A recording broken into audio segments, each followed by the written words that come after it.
আসসালামু আলাইকুম, কেমন আছেন আপনারা? আশা করি ভালো আছেন। এই যে আমি আজকে সামান্য মুরগির মাংস রানবো। আমার পাশে থেকে আপনারা দেখেন, প্যারিস মুরগির ডিশ।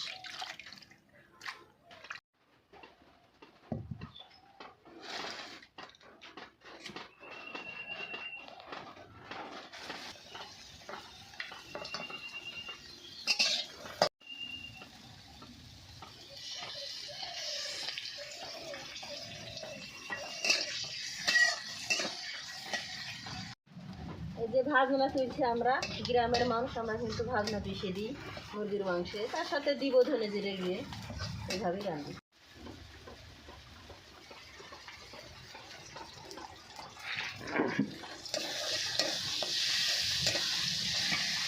আমার শাশুড়িরা কিন্তু সর্বপ্রথমে আদা রসুন দিত। আমার শাশুড়ির পছন্দতে আমি রাঁধি। তারপরে লবণ দিই, মরিচের গুঁড়ে, হলুদের গুঁড়ে, আর এই যে এখনই কিন্তু আমি গরম মশলা দিই।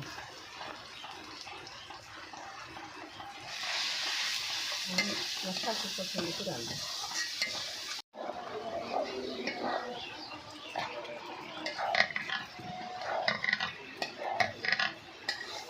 হঠাৎ করে কী করে মাংস ধুয়ে ছিলে পরে যে মাংস রক্তটা থাকে সব বাড়া যায়। আপনার খালুলি এসেছে হাটখেন ফুটাই প্যারিস মুরগির দুধ। আমার বেটা বুঝছে বসালে দিন খাবো মা, তাই আমি রাখছি। আমার বড়ো বেটা পছন্দ।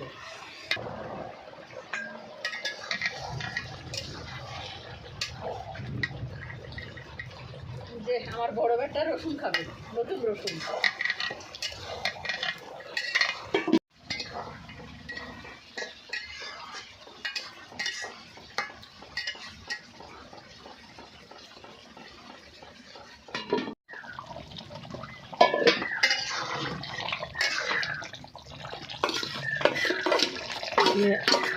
ভাজনা পিষে দিই আমরা,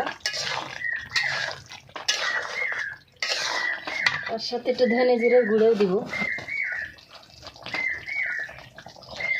আমার শাশুড়ির পদ্ধতিতে আমি রান্ধি। এতে আমার মুরগি মাংসটা কালারটা কেমন হচ্ছে অবশ্যই জানাবে।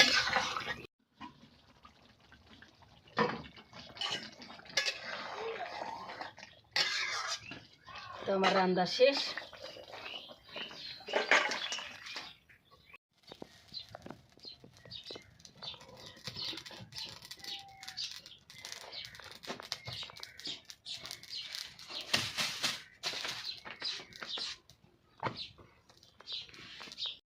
এই যে আমার রান্না হয়ে গেল মুরগির মাংস, প্যারিস মুরগি। আমার বেটা খাবে, বড় বেটা। আর যে রুটি বানাচ্ছি, যে সামার এনে দিছি, তো সামান্য কিছু আজ বর্ষালের দিন আমার বড় বেটা বায়না ধরেছে, তাই রান্না। সবাই ভালো থাকেন, সুস্থ থাকেন। অন্য কোনো ভিডিওতে দেখা হবে। আল্লাহ হাফেজ।